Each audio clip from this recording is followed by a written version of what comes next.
I welcome all of you to the Islamic greetings. Assalamu alaikum. May the peace, mercy and blessings of Allah subhanahu wa ta'ala be with you. आज जो हमारा topic है उस topic का नाम है organisational management and leadership और communication and team work. इस सेशन को हमने दो हिस्सों में डिवाइड किया है। पहले सेशन के अंदर हम बात करेंगे कि मैनेजमेंट क्या है और लीडरशिप क्या है, और दूसरे सेशन में जो आफ्टर ब्रेक हम करेंगे उसमें हम डिस्कस करेंगे कि हमारी कम्युनिकेशन, जो हमारा बातचीत है, वो कैसे असरअंदाज होता है हमारे टीम की परफॉर्मेंस पे, टीम की प्रोडक्टिविटी पे, और किस तरीके से हम ज्यादा से ज्यादा आगे बढ़ सकते हैं खुद भी और अपने साथ कनेक्टेड लोगों को भी। तो हम सेशन का बाकायदा आगाज करते हैं और पहले आते हैं हम इस बात के ऊपर कि if you talk about okay, अगर हम बात करते हैं किसी भी इंडिविजुअल की, तो एक इंडिविजुअल कहीं पर भी हो सकता है। वो individual you may be in home, आप घर पे हो सकते हैं, आप कहीं पर भी हो सकते हैं, आप फैमिली में हो सकते हैं, आप फ्रेंड्स में हो सकते हैं, किसी कंपनी में हो सकते हैं, किसी टीम में, किसी कम्युनिटी में हो सकते हैं। क्योंकि इंसान जो है एक जिंदगी के अंदर मल्टीपल रोल्स जो है वो निभा रहा होता है। आप फैमिली के अंदर एक रोल निभा रहे होते हैं, फैमिली में आप फादर का रोल निभाते हैं, डॉटर का रोल निभाते हैं, वाइफ का रोल निभाते हैं। इसी तरह जब आप कहीं काम कर रहे होते हैं, अपने फ्रेंड जोन के अंदर होते हैं, तो फ्रेंड्स के अंदर भी आप एक रोल निभा रहे होते हैं। कहीं पे आपको लोग फॉलो करते हैं, कहीं पे आप उन्हें फॉलो कर रहे होते हैं। फिर अगर हम बात करते हैं किसी जगह पे काम करने की, किसी कंपनी की, तो किसी कंपनी में भी आपका कोई ना कोई रोल होता है। या तो आप मैनेजर होते हैं, या तो आप लीडर होते हैं, या आप सबऑर्डिनेट होते हैं। लोग आपको फॉलो कर रहे होते हैं, आप लोगों को फॉलो कर रहे होते हैं, या आप किसी टीम को, किसी कम्युनिटी को रिप्रेजेंट कर रहे होते हैं।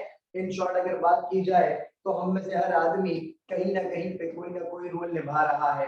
हम सोसाइटी के अंदर रोल निभाते हैं, हम as a nation, as a कॉम एक रोल निभा रहे होते हैं। तो इससे ये बात तो क्लियर होती चली गई कि आप या मैं कहीं पर भी हो, हम किसी न किसी सेक्टर में कोई ना कोई एक रोल जो है वो कंटिन्यूअस बेसिस के ऊपर निभा रहे हैं।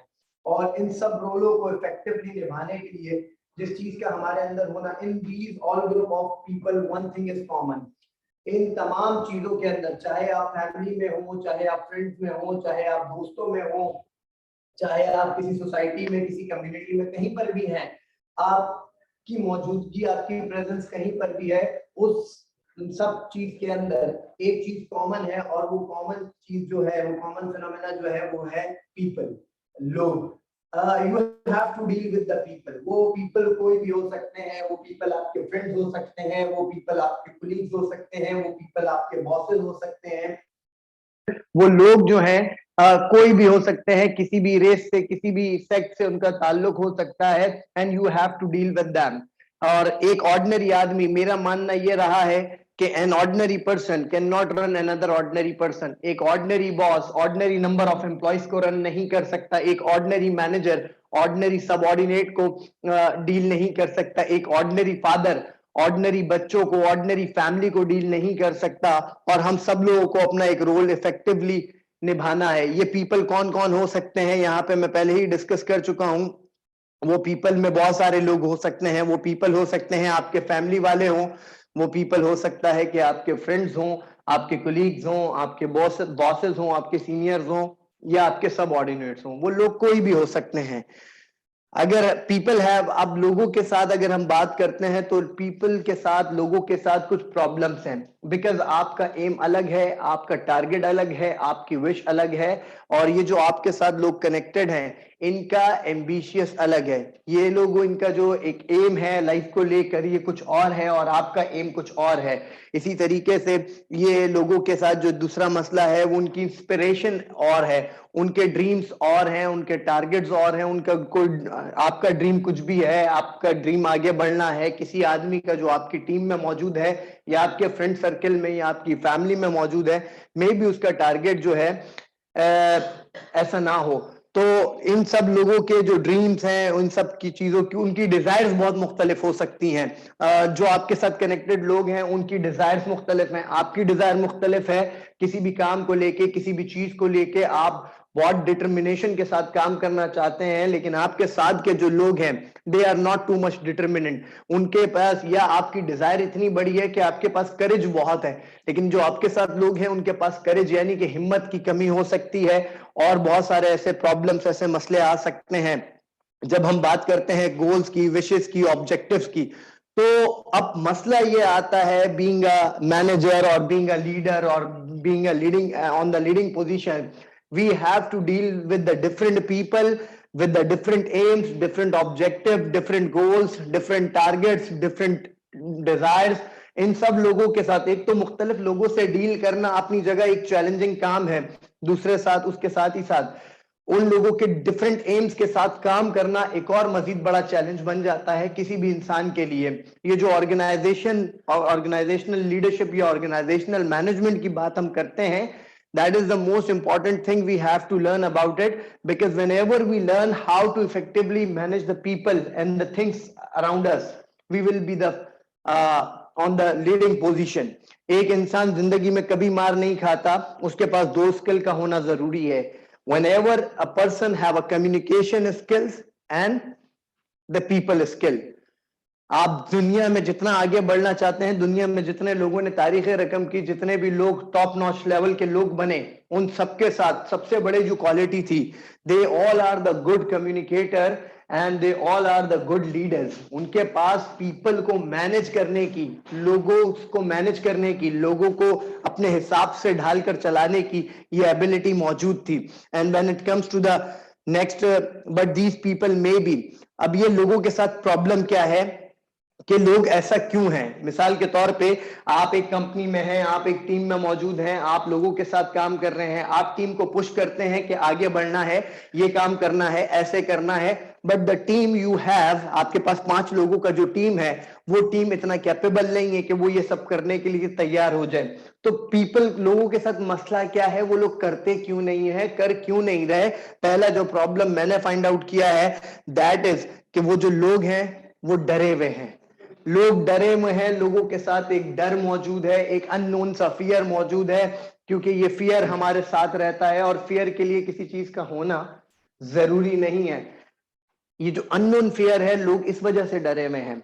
लोगों के साथ मसला ये है कि लोगों को लगता है कि मैं ये काम करके भी क्या कर लूंगा। बहुत सारी ऑर्गेनाइजेशंस में ट्रेनिंग करने के बाद और बहुत सारी जगहों पर एड्रेस करने के बाद I have found the reason कि मैनेजर जो है या टीम लीड जो है वो कह कह के थक गया, लेकिन वो इफेक्टिवली अपनी टीम को मैनेज नहीं कर पाया, क्योंकि जो टीम में काम करने वाले लोग हैं उनके साथ सबसे बड़ा प्रॉब्लम ये है, most of the people are scared. उनको लगता है कि मेरी पोजीशन चली जाएगी, ये हो जाएगा, वो हो जाएगा, मैं नहीं कर सकता।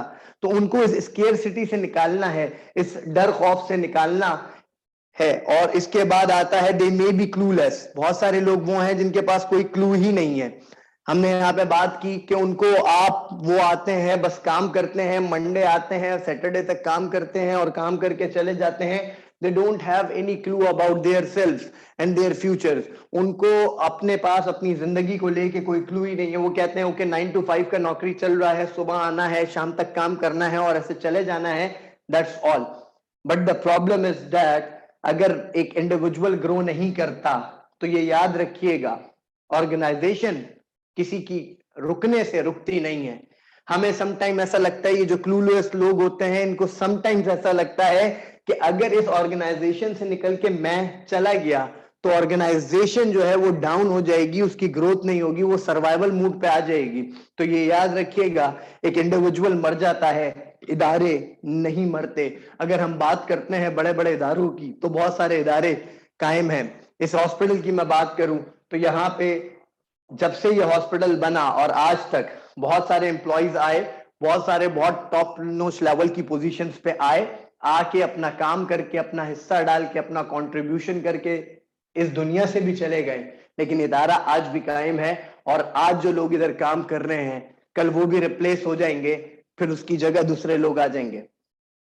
ये क्लू जो है ना, ये हमारे जो क्लूलेस लोग होते हैं उनके साथ सबसे बड़ा प्रॉब्लम ये होता है, उनको लगता है कि अगर मैं निकल गया तो ये इदारा ठप हो जाएगा, बट ऐसा होता नहीं है।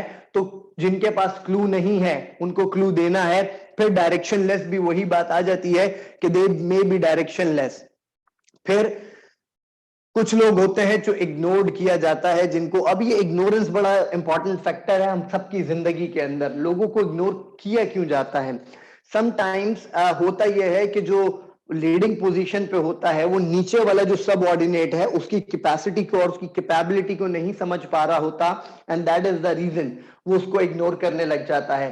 समटाइम ऐसा होता है कि मिसाल के तौर पे I am on a leading position, मैं एक पोजीशन पे मौजूद हूं, मेरे नीचे वाला आदमी मुझे कोई बहुत अच्छा मशवरा देता है जो कि मेरी अकल से बहुत ऊंचा है, तो मुझे क्या लगेगा? मुझे लगेगा कि यार ही इज नॉट केपेबल, ये बस फजूल की बातें करता है, इसके पास कोई काम नहीं है, ये अजीब अजीब से थॉट्स लेकर आता रहता है और कुछ ना कुछ आकर मुझे बताता रहता है। और इसी वजह से मैं क्या करता हूं, मैं उसको इग्नोर करना शुरू कर देता हूं।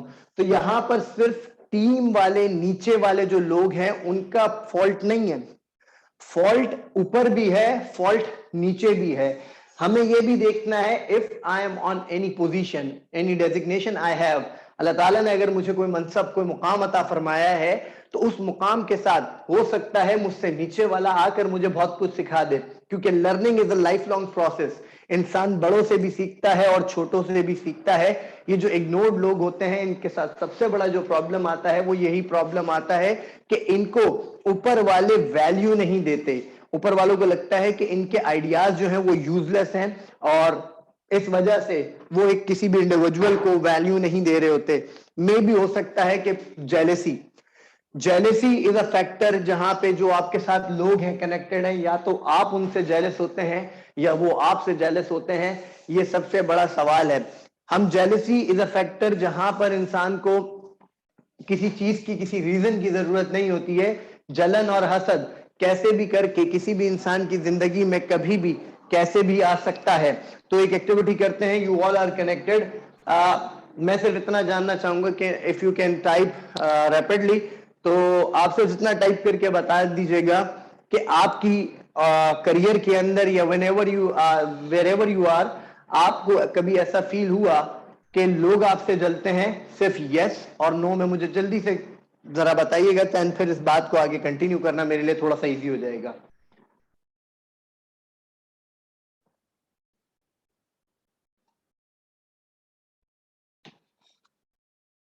Okay, so people get jealous from you, और मेरे ख्याल से दुनिया में हर आदमी से जला जाता है। अब यही सवाल को दूसरे पर्सपेक्टिव में लेते हैं। आपने ये तो बता दिया कि लोग आपसे जलते हैं, अब सिर्फ ऑनेस्टी के साथ, क्योंकि जिस टॉपिक पे मैं लेके जाना चाह रहा हूं उस टॉपिक के लिए ऑनेस्टी का होना, कमिटमेंट का होना बहुत इंपॉर्टेंट है। और वो टॉपिक, बात ये है सिंपल सी, कि अगर हम बात करते हैं कि ये तो बात हो गई कि लोग आपसे जलते हैं, अब बात करते हैं क्या आप कभी लोगों से जले? बिल्कुल ऑनेस्टी के साथ बताना है, यस और नो में। सेकेंड क्वेश्चन इज दैट कि क्या आप लोगों से जले? कुछ कह रहे हैं। अच्छा, हमारे साथ सबसे कमाल बात तो ये है कि बहुत सारे लोग तो कहते हैं कि हम जलते ही नहीं है ना, मतलब जलन हसद तो हम में है नहीं, बाकी सारे फॉल्ट जो हैं वो लोगों में है। प्रॉब्लम ये नहीं है कहीं हम जलते हैं, कहीं कोई हमसे जलता है। कुदरत का एक कानून याद रखिएगा, what ever the feeling and thoughts of anyone, जो आपके लिए, आपके दिमाग में या दिल में किसी के लिए कोई फीलिंग्स या थॉट्स हैं, सामने वाला भी एग्जैक्टली वैसे ही थॉट्स आपके लिए रखता है। और जलन और हसद इज लाइक अ थिंग जहां पे हम अल्लाह ताला की दी हुई तकसीम से खुश नहीं होते। They all are natural phenomena. तो ये जहां पर अगर हम बात करते हैं, यहाँ पे किसी ने कहा कि नेचुरल फेनोमेना है, yes exactly it is a natural phenomena, लेकिन इस नेचुरल फेनोमेना को अपनी जिंदगी से, बीइंग अ ह्यूमन, मुझे तो अपने आप को खुद ही के उस लेवल पर लेकर जाना है, एक्सीलेंस के उस लेवल पर जाना है जहां पे लोग मेरी मिसाल लें। वो एज द इकबाल से कि खुद ही को कर बुलंद इतना कि हर तकदीर से पहले खुदा बंदे से पूछे बता तेरी रजा क्या है। ये जो लफ्ज है खुद ही, इसको समझना, इसको जानना बहुत इंपॉर्टेंट है। खुद ही means the level of self actualization you have, जिस तरीके से आप एक्चुअलाइज करते हैं चीजों को, the level of self knowing और लेवल ऑफ सेल्फ अवेयरनेस। जब आप खुद के बारे में जानते हैं, जब इंसान खुद के बारे में जानता है तो वो खुदा के बारे में जानता है। और हसद और जलन ये फैक्टर कब आता है? जब हम अल्लाह ताला की दी हुई तकसीम के ऊपर खुश नहीं होते। जब कभी आपको किसी को देख के जलन होने लगे, हसद होने लगे, तो सिर्फ अपने आप से ये सवाल करना है, क्या मैं अल्लाह की दी हुई तकसीम पे खुश नहीं हूं? जब आप अपने आप से ये सवाल करेंगे तो आपका ये जो सबकॉन्शियस है ये आपको आंसर करने वाला है कि नहीं, ऐसा नहीं है। और फिर वो जो आपका हसद और जलन का फेनोमेना है वो ऑटोमेटिकली आपसे निकल जाएगा। बिकॉज हम सबके पास कुछ एनर्जीज मौजूद हैं, और एनर्जी जो है ना, यहाँ पे ओके, तो जो एनर्जीज है ना, ये एनर्जी हम लगा देते हैं हसद, जलन, जड़े काटने में एंड थिंग्स लाइक दैट। और उसके बाद बहुत सारे लोगों के साथ जो फैक्टर आता है वो डिसऑनेस्टी का आता है। ये फैक्टर मोर देन 80% लोगों, 83% of the people are dishonest in this country. हमारे मुल्क के अंदर हम किसी ऑर्गेनाइजेशन में हो और ये डिसऑनेस्टी की वजह सिर्फ इतनी सी है कि हम लोगों के साथ तो डिसऑनेस्ट हैं, लेकिन सबसे पहले जो आदमी खुद के साथ ऑनेस्ट नहीं है वो लोगों के साथ भी ऑनेस्ट नहीं हो सकता। बहुत सारे मुकामात पे हम क्या करते हैं, बहुत सारे मुकामात पे हम डिसऑनेस्ट होते हैं अपनी खुद की जात के साथ। और जब जब हम अपनी जात के साथ डिसऑनेस्ट होंगे तब ये बात की गारंटी है कि हम अपनी सराउंडिंग के साथ भी ऑनेस्ट नहीं हो पाएंगे। हमें एक लीडर बनना है। We all are here to be the winners. Allah subhanahu wa ta'ala made us ashraful makhlukat, and ashraful makhlukat means we all are born to be the winners, and the winner are the people who become the leaders, and the leaders जो lead करते हैं। Leadership इसलिए नहीं develop करनी कि मुझे बड़ी designation चाहिए, मुझे बड़ा मुकाम चाहिए, बड़ा मनसब चाहिए। लीडरशिप इसलिए डेवलप करनी है क्योंकि इट इज अ सुन्ना। बिकॉज अगर हम बात करते हैं दुनिया के बेहतरीन लीडर की, तो हुजूर अकरम सल्लल्लाहु अलैहि वसल्लम की जात जो है हमारे लिए अमली नमूना है। माइकल हार्ट एक किताब लिखता है top 100 personalities of the world, उसमें हुजूर अकरम सल्लल्लाहु अलैहि वसल्लम का नाम टॉप पे रखता है। तो कोई तो रीजन था कि एक आदमी ने उनका नाम टॉप पे रखा। द रीजन इज दैट कि उन जैसा कोई लीडर नहीं था। और लीडर की आगे हम डेफिनेशन पढ़ेंगे तो वो हमें समझ में आएगी, लेकिन उससे पहले हम ये जानते हैं कि ये सब चीजें होने के पीछे वजह क्या है। पहला जो हो सकता है, ये जो लोग हैं ये इनडिसिप्लिन्ड हैं। वो आइदर लोगों की बात कर रहा हूं, जब मैं लोगों की बात करूंगा उसमें मुझे और आपको अपने आप को भी कंसीडर करना है कि मेरे साथ अगर ये सब फैक्टर हो रहे हैं तो हो सकता है मैं भी इनडिसिप्लिन हूं, not willing to take initiative. लोगों के साथ प्रॉब्लम यह है कि लोग नया इनिशिएटिव लेने को तैयार नहीं है। हम देखते हैं रोज कोई आदमी कचरा एक जगह पे डाल रहा है, वी ऑल नो दैट कि ये गलत काम है, but we are not willing to take initiative. हम आवाज नहीं उठाते, हम बात नहीं करते, हम ऐसा नहीं करते कि उसको रोका जा सके किसी गलत काम को। And that is the reason आज 90% of the people in our country are not willing to take initiative. हम बहुत सारा अपनी ऑर्गेनाइजेशन में गलत होता हुआ देख रहे हैं। हम अपनी ऑर्गेनाइजेशन में देख रहे हैं कि एक जगह पे एक आदमी पान खा के ऐसे स्पिट करता है, हम उसको कुछ नहीं कह सकते, बड़ी डेजिग्नेशन पे हो या छोटी डेजिग्नेशन पे हो, बट हम उसको कुछ नहीं कह पा रहे होते because we are not willing to take initiative.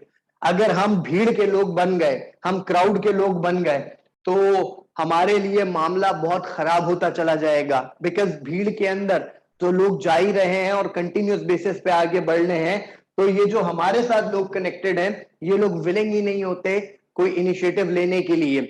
कहीं आपने किसी भी जगह पे, चाहे आप शॉपिंग मॉल में हो, चाहे आप ऑर्गेनाइजेशन में हो, what wherever you are, कहीं आपने कोई ऐसा इनिशिएटिव लिया जिससे कोई तब्दीली वाकई हो सकती हो, तो जल्दी से लिख के बता दीजिएगा कि how many of you taken any kind of initiative. कुछ गलत होता हुआ देखा तो आवाज उठाई अपनी, बिकॉज ये काम हम सबके लिए बहुत इंपॉर्टेंट है।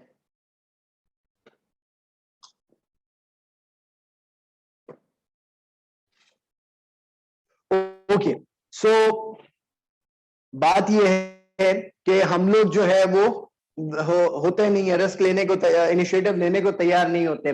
फिर लोगों के साथ मसला ये है कि लोग तब्दील क्यों नहीं हो रहे, लोग बदल क्यों नहीं रहे। उसके पीछे रीजन ये है, people are happy with their status को।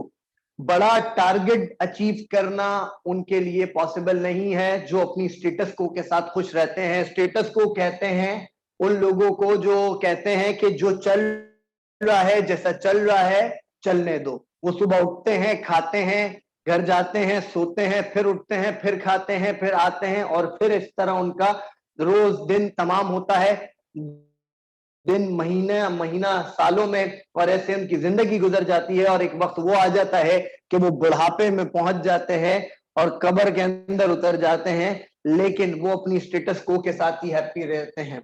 मोमिन का एक दिन, जो आज का दिन है, कल आने वाला उससे बेहतर होना चाहिए। इस बात को हमें समझ के चलना चाहिए कि हमें अपना स्टेटस को में हैप्पी नहीं रहना। आज मैंने अगर सेल्स किया, अगर मैंने sales, if I am talking about a salesman, एक आदमी ने सेल्स की 5,000 रुपए की आज, तो कल उसका टारगेट अगर 5,000 ही है और वो उसी में हैप्पी है, तो वो जिंदगी भर आगे नहीं बढ़ पाएगा।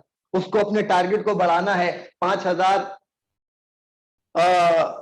से 1 रुपया, 2 रुपए करके, ऐसे करके उसको आगे बढ़ाने की जरूरत है। And that is the thing जो हमें करनी है। अपनी स्टेटस को से निकलना है। जो चल रहा है, जैसा चलना है, ये मैं चलने नहीं दूंगा। मैं इनिशिएटिव लूंगा, मैं आगे बढ़ने का अटेम्प्ट करूंगा, मैं कोशिश करूंगा। क्योंकि ये जो स्टेटस को वाले लोग होते हैं, इनके साथ सबसे बड़ा मसला यही रहता है कि ये मंडे सोते हैं और थर्सडे उठते हैं। आगे चल के बताता हूं कि कैसे उठते हैं।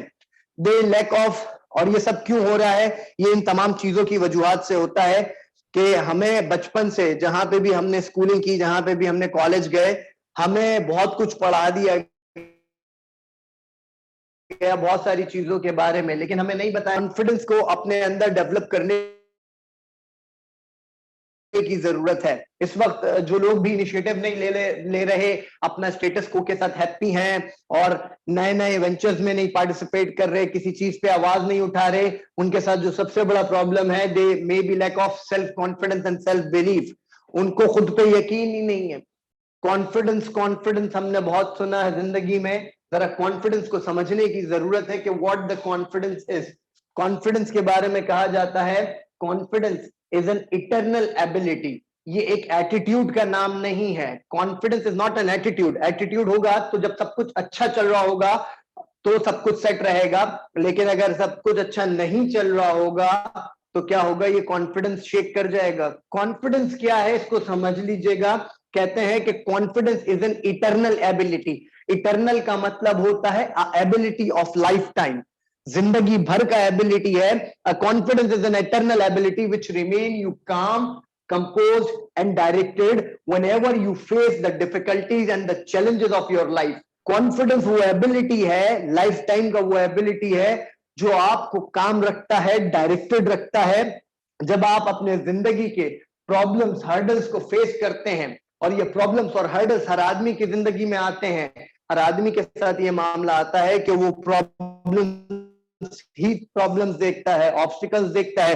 जिंदगी में किधर भी चले जाएं, कहां पे भी चले जाएं, आपको ऑब्स्टिकल्स देखने हैं। You have to face the obstacles. Either you become an entrepreneur, you face the obstacle. Either you become a leader, you face the obstacle. Either you become a manager, you have to face the obstacles. Either you become a subordinate, you have to face the obstacles. Level छोटा हो, level बड़ा हो, you have to face the obstacles, और ये obstacle से निकलना ही self confidence की वजह से होता है। Confidence is an eternal ability which remain you calm, composed and directed whenever you face the difficulties and the challenges of your life. और कॉन्फिडेंस के बाद जिस चीज की बात करते हैं, आज हमारे पास जिस दौर में हम रहते हैं, that era is called the data driven era. और यहाँ पर डेटा बहुत है लेकिन नॉलेज नहीं है। नॉलेज क्यों नहीं मिल रही? और नॉलेज ना मिलने की वजह से हमारे पास अकल और शऊर क्यों नहीं मिल पा रहा? इसको समझ लीजिएगा। विजडम मैन्युफैक्चरिंग प्रोसेस करके एक पूरा किताब है, उसमें इस प्रोसेस को समझाया गया है। इफ इट इज विजिबल, आप लोग अगर बोर्ड को देख सकते हैं तो मुझे सिर्फ यस लिख के बता दीजिएगा कि आपको बोर्ड क्लियरली नजर आ रहा है। ओके, सो ये जो प्रोसेस है विजडम मैन्युफैक्चरिंग प्रोसेस, सो बोर्ड नजर नहीं आ रहा।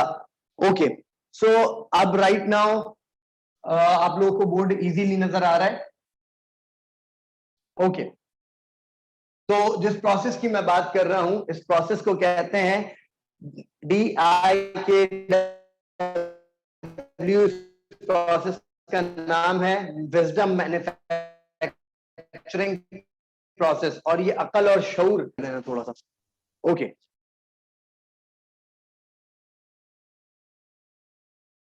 ओके, तो अब हम बात करते हैं, अब नजर आ रहा होगा शायद। ओके चलें, I am gonna repeat it. हम बात कर रहे थे नॉलेज की। आज इस दौर में हम लोग रह रहे हैं, ये कहलाता है डेटा ड्रिवन एरा। यहाँ पे डेटा बहुत है, लेकिन the problem is that data तो है लेकिन नॉलेज नहीं है, और नॉलेज ना होने की वजह से विजडम जो है ना, अकल, वो क्रिएट नहीं हो पा रहा। विजडम मैन्युफैक्चरिंग प्रोसेस करके पूरा किताब है, इसका एक प्रोसेस है कि विजडम बनता कैसे, इसको इन शॉर्ट जल्दी से समझाने की कोशिश करता हूं। डी स्टैंड्स फॉर, इस प्रोसेस का नाम है DIKW। DIKW, अगर नजर नहीं आ रहा तो मैं रिपीट कर रहा हूं, आप लोग लिख सकते हैं। D stands for data, I stands for information, K stands for knowledge and W stands for wisdom. ये जो W होता है ये कहलाता है विजडम। अब जरा बात को दोबारा से एक बार रिपीट कर देता हूं। DIKW, it is a process जिसको हम कहते हैं विजडम मैन्युफैक्चरिंग प्रोसेस। और D कहलाता है डेटा, I कहलाता है इंफॉर्मेशन, K कहलाता है नॉलेज और W कहलाता है विजडम। तो इसको जरा समझेंगे कि D क्या है, इसको समझते हैं जल्दी से। What ever I am saying, you listen, you receiving data. जो कुछ भी मैं कह रहा हूं आप क्या रिसीव कर रहे हैं, यू रिसीविंग डेटा। आप बुक पढ़ रहे हैं, you receiving data.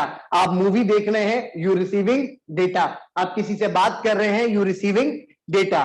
But there is a problem with the data, 95% of your data lost in next 24 hours. आपके डेटा के साथ सबसे बड़ा प्रॉब्लम यह है कि 95% जो आपका डेटा है वो अगले 24 घंटों में आपके दिमाग से वैनिश आउट हो जाता है। तो ये होता क्या है कि आप में से जो समझदार लोग होते हैं वो उस डेटा को इंफॉर्मेशन में कन्वर्ट करते हैं, और डेटा को इंफॉर्मेशन में कन्वर्ट करने के लिए सबसे आसान तरीका यह है कि whatever you are watching, whatever you are listening, जो कुछ भी आप देख रहे हैं, सुन रहे हैं, और आपको लगता है उससे आपको कोई चीज काम की मिल सकती है, you must write down that thing. अपने ओन वर्ड्स के अंदर, अपना शॉर्ट हैंड के अंदर, जिस तरीके से आपके लिए कंफर्टेबल हो, अपनी ओन लैंग्वेज में, वो लैंग्वेज जो आपको अंडरस्टैंडेबल हो। जरूरी नहीं है कि एक लेक्चर को पूरा ditto word to word copy किया जाए, लेकिन जो की पॉइंट्स होते हैं आप अपने हिसाब से लिख सकते हैं। या आप किसी वीडियो में कुछ नॉलेज देख रहे हैं तो उसको राइट डाउन कर लें, तो ये जो डेटा है वो किस में कन्वर्ट हो जाएगा, इंफॉर्मेशन में कन्वर्ट हो जाएगा। और जब इस इंफॉर्मेशन को आप अप्लाई करते हैं तो बनती है नॉलेज। नॉलेज आपको अप्लाई किया, लेट सपोज आपको इंफॉर्मेशन मिली, आपने डेटा रिसीव किया रिगार्डिंग गोल सेटिंग, या गोल सेटिंग आपने डेटा रिसीव किया और आपने कहा दीज आर द पॉइंट्स जिसको सेट करते हुए, जिन पे काम करते हुए मैं क्या करूंगा, अपना गोल सेट करूंगा। अब आपने जब ये डिसाइड कर लिया कि मैं अपना गोल सेट करूंगा, आपने अकॉर्डिंग टू दैट पॉइंट्स अपना गोल सेट किया, तो वो इंफॉर्मेशन को आपने इस्तेमाल किया। जब आपने इंफॉर्मेशन को इस्तेमाल किया तो क्या बनी, नॉलेज। हो सकता है वो गोल 100% अचीव ना हो लेकिन 50% हो। अब अगर वो गोल 50% अचीव हुआ है, आप दोबारा जाके अपनी इंफॉर्मेशन में देखते हैं कि यार ये स्टेप्स थे, मैंने इन स्टेप्स पे काम नहीं किया, तो इस वजह से मुझे 50% अचीव हुआ। तो जब आपने पहला अटेम्प्ट किया तो क्या बन गई, नॉलेज बन गई। अगली दफा के लिए आपका वो क्या बन गया, विजडम बन गया, अकल बन गई, शऊर बन गया। और नॉलेज आता ही तब है जब हमारी इंफॉर्मेशन होती है हमारे पास। Most of the people don't have the information. आज जो डेटा ड्रिवन दौर है, यूट्यूब खोलें, फेसबुक खोलें, कहीं पर भी चले जाएं, लोगों के साथ बैठे, डेटा बहुत है, लेकिन that data is not converting into information. And जब इंफॉर्मेशन नहीं बनता तो हमारी नॉलेज नहीं बनती, और नॉलेज नहीं बनती तो अकल और शऊर नहीं बन पा रहा। फिर आता है प्रॉब्लम एटीट्यूड का। बहुत सारे लोगों के साथ जो प्रॉब्लम है वो एटीट्यूड का प्रॉब्लम है। देयर आर टू थिंग्स, इसको डिटेल में समझना जरूरी है, because it is one of the most critical topic we have in any organisation. जो लीडिंग पोजीशन के लोग हैं या जो सब ऑर्डिनेट्स हैं, इनके दरमियान में जो ऑर्गेनाइजेशनल कॉन्फ्लिक्ट है बिकॉज ऑफ द एटीट्यूड। दो चीजें याद रखिएगा, there is a, what is the meaning of attitude. अगर मैं आपसे पूछता हूं कि एटीट्यूड का मतलब क्या होता है, तो जल्दी से मुझे बता दीजिएगा, what is the meaning of attitude.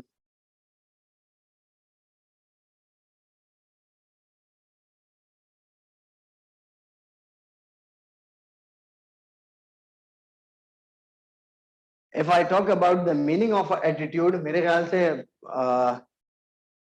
Attitude की मीनिंग अभी क्या गूगल कर रहे हैं क्या?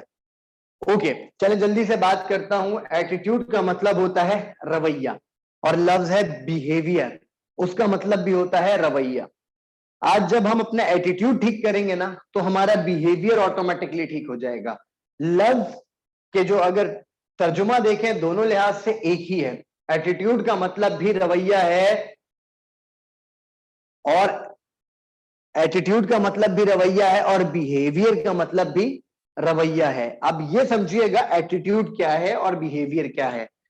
एटीट्यूड वो रवैया जो मेरी जात को लेकर है, और बिहेवियर वो जो मेरा दूसरों की जात को लेकर है। लेट्स सपोज हम में से most of the people having a problem कि हम लोगों को माफ नहीं कर पाते।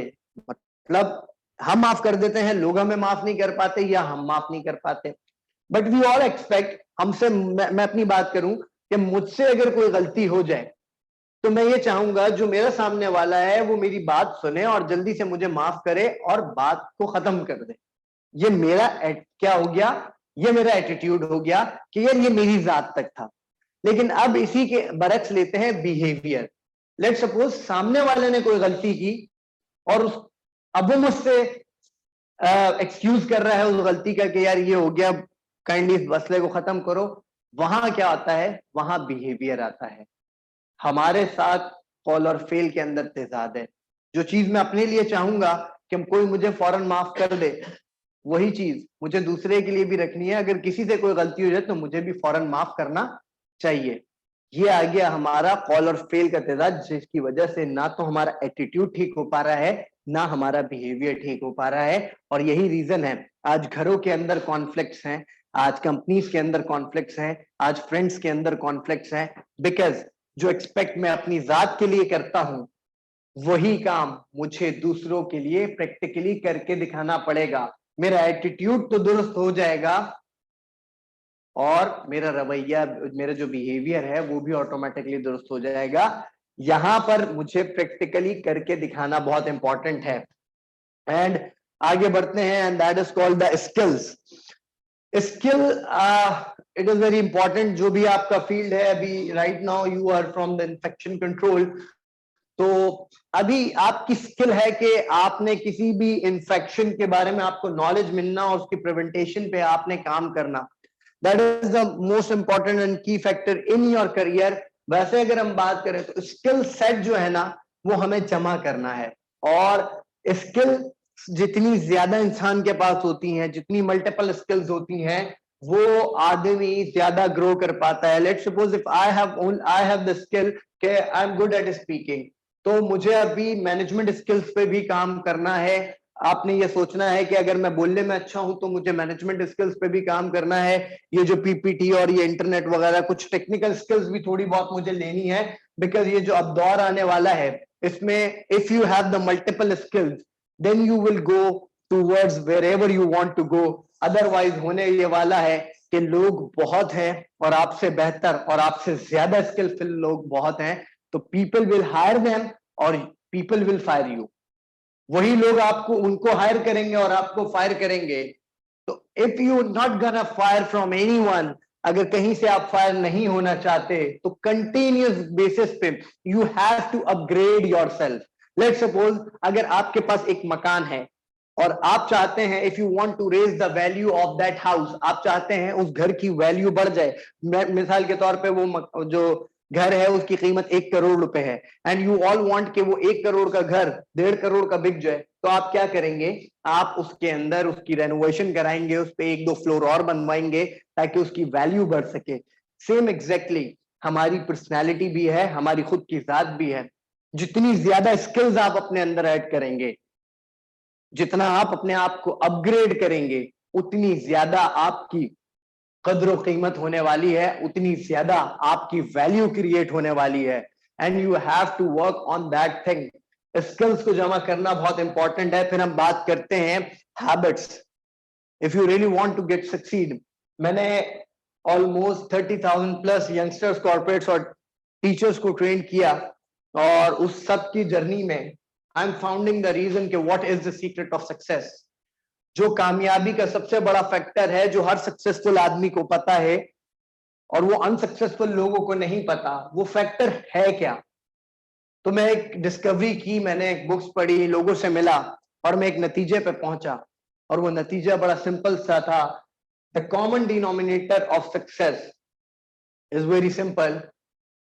The secret of success lies in the fact that successful people always form those habits that failures don't like to do.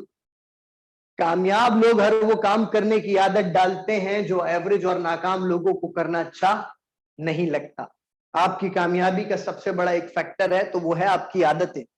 क्योंकि आज अगर आप जानते पूछते अच्छी आदतें नहीं डालते, तो अनजाने में आपको बहुत सी बुरी आदतें लग जाएंगी. अगर आज जानते पूछते आप हेल्दी फूड खाने की आदत नहीं डालते, तो अनजाने में आपको अनहेल्दी अनहाइजेनिक फूड खाने की आदत डल जाएगी.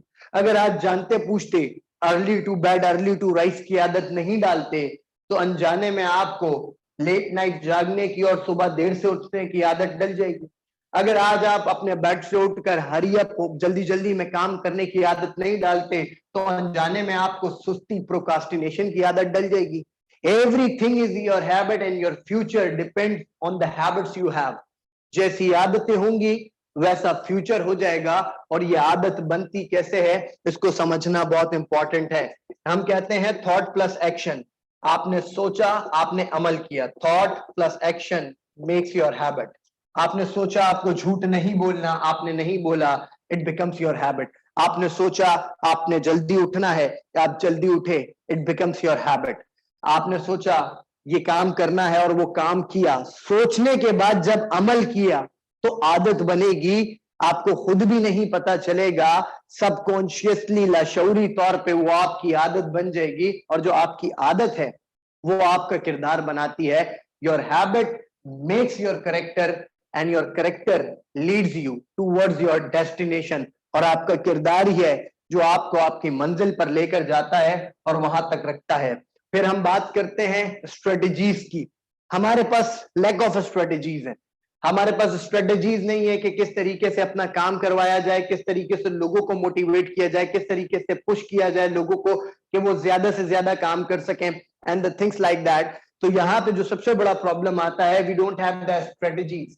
हमारे पास स्ट्रेटजीज नहीं है, हमारे पास भी नहीं है. और जो हमारे पास लोग काम कर रहे हैं, हमारे नीचे जो काम कर रहे हैं, हमारे जो सबऑर्डिनेट्स हैं, उनके पास भी स्ट्रेटजीज नहीं है. अभी यहाँ पे I am talking to the future leaders. You all are the future leaders. आप सब लोग इंशाल्लाह फ्यूचर लीडर्स हैं. तो अभी से अपने अंदर इन चीजों को ऐड ऑन करना वो बहुत जरूरी है. फिर टैलेंट और पोटेंशियल का मसला आ जाता है. फिर डिटर्मिनेशन की कमी है, इंस्पिरेशन, करेज, क्लैरिटी और गेम प्लान और डायरेक्शन प्लान है. टेंसिटी टू फाइट अनसर्टेनिटीज. बहुत सारे लोग अनसर्टेनिटीज से लड़ने के लिए तैयार नहीं हो पाते. And that is the thing जो हमें जिंदगी के अंदर आगे नहीं बढ़ पा रही होती. सवाल ये उठता है, with these people and the situation, the world and the organization to be transformed and problems have to be solved. अब सवाल ये उठता है,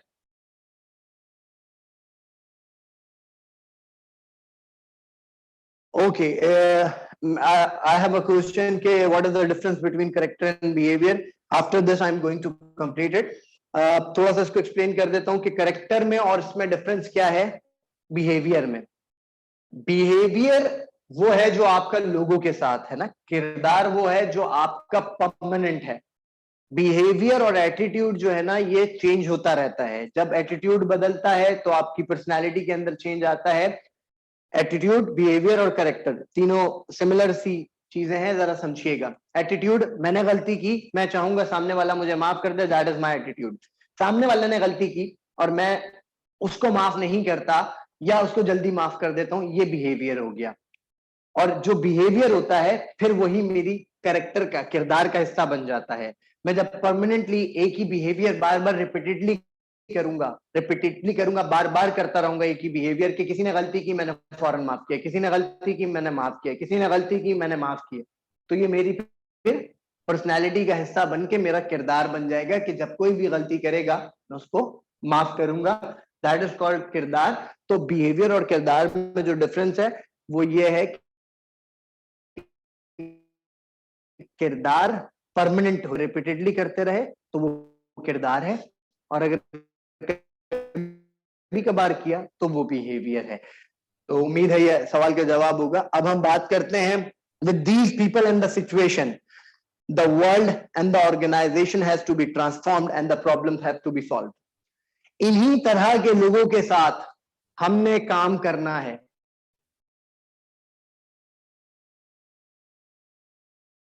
सिर्फ ऑर्गेनाइजेशन को नहीं बदलना, बल्कि अपने सराउंडिंग की पूरी दुनिया चाहता है, और हमें से हर आदमी ये चाहता है कि मैं दुनिया को बदल दूं। स्टोरी शेयर करूंगा, बात समझाना आसान होगा, उसके बाद हम ब्रेक पे जाएंगे और बाकी का हिस्सा कवर करेंगे। इसमें हमारा जो 4 टॉपिक्स हैं, इसको जरा दोबारा से समझ लीजिएगा। हमारा था leadership and management in any organisation and communication and team work.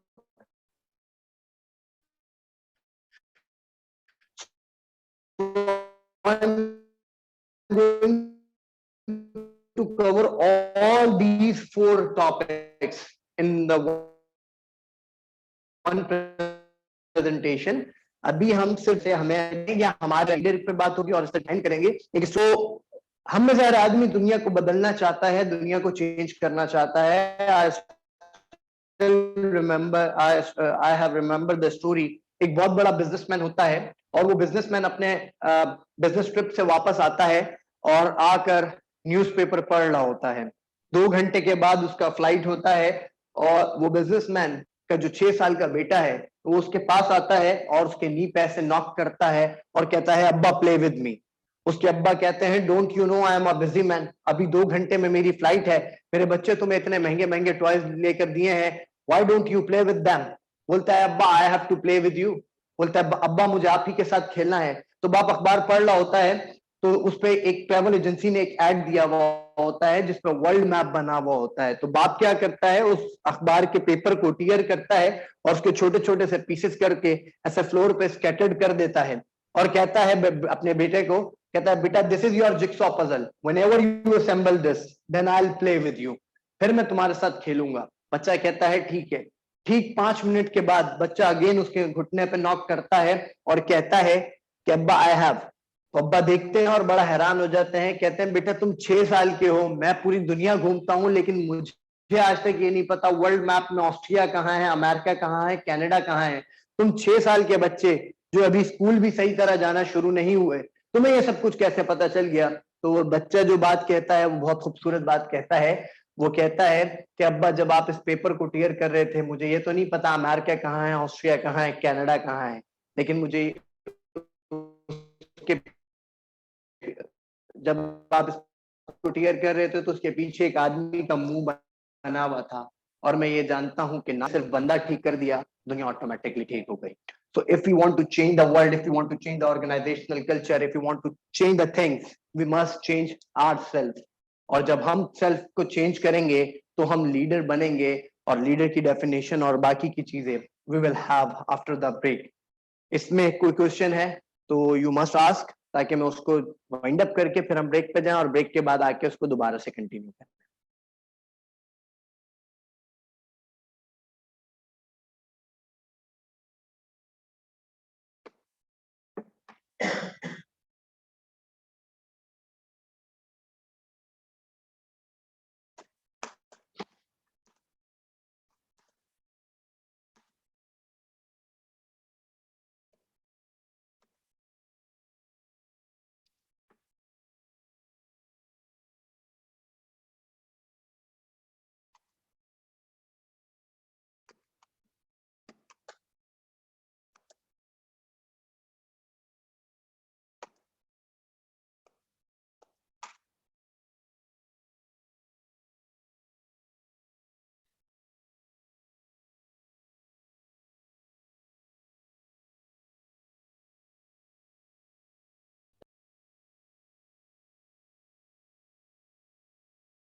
Okay, thank you very much for listening me guys. 15 minute के ब्रेक के बाद इंशाल्लाह we will continue this session again. Thank you very much.